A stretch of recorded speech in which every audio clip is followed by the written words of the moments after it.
Hindi na magkakahalatan, 300 plus kayo. At sa Senado, Ayan, no? dapat lang kayo. Yan nga, oh. Talagang ako nagpakita. Oo. Para talagang i-file ko ng personal. Opo. Ayun. Oho.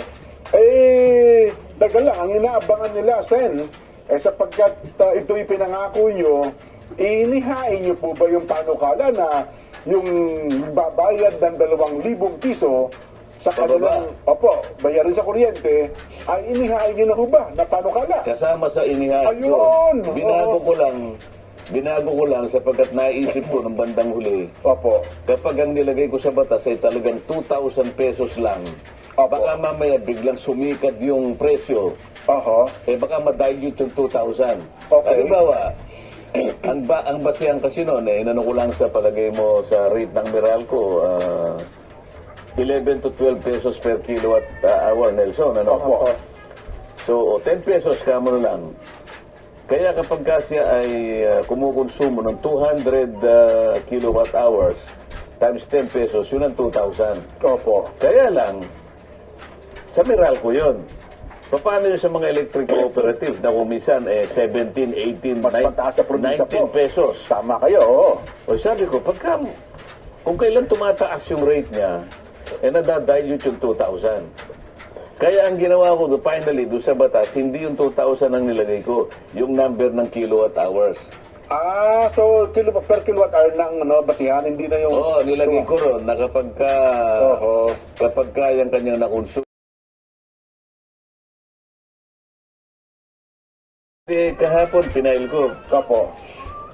Ahalay mo may gitna 100,000 views? Yung yung pag-ahayag. Ipapunta po.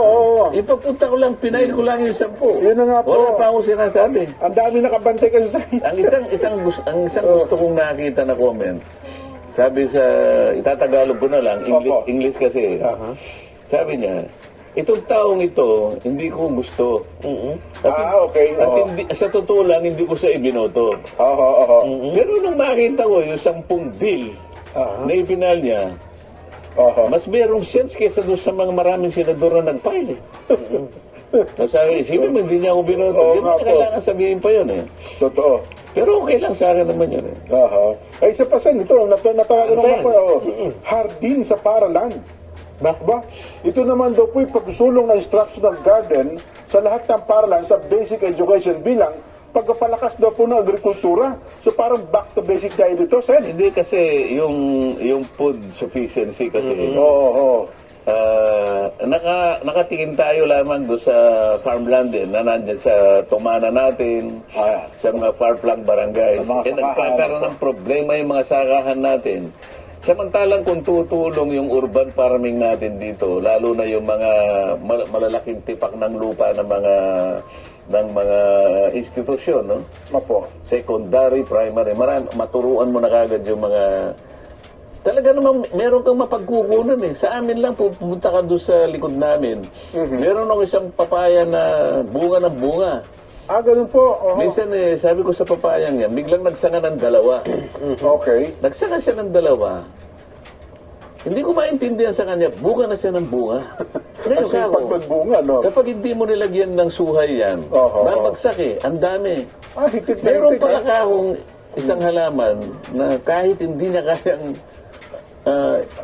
yung kanyang bunga. Yung hindi niya kaya suportahan kasi payat siya . Nilagyan namin ngayon 2 tukod, magkabila. Napakarami talagang...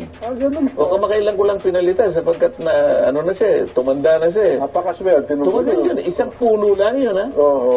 Pero sinuplayan ako ng maraming papaya na ginugulay. At yung namang, may nahihinog din . Maliliit lang pero napakatamis nung lasa. Meron pa kayo para doon sa